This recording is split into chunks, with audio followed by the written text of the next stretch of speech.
शब्द नुसते ध्वनी नसतात, ते मनावर कोरले जातात. एखाद्याच्या जिव्हारी लागणारे शब्द कायम स्मरणात राहतात, पण तेच गोड प्रेमळ शब्द आयुष्यभर आठवले जातात. बोलण्याबद्दल, शब्द उच्चारणाबद्दल संत कबीर म्हणतात, ऐसी वाणी बोलिए मन का आपा खोए, आवरण को शीतल करे आपही शीतल होय. आपण असं बोलावं, आपण असे शब्द उच्चारावे ज्याच्यामुळे अहंकार, राग, दोष, मच्छर हे नाहीसं झालं पाहिजे आणि आपल्या बोलण्यातून प्रेम, शांतता, समाधान लाभावं.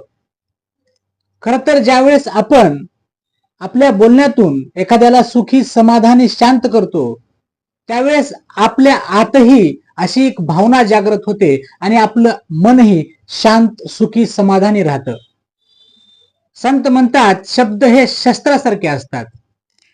जर ते कडू झाले तर जखम करतात आणि ते गोड झाले तर जिव्हाळा निर्माण करतात.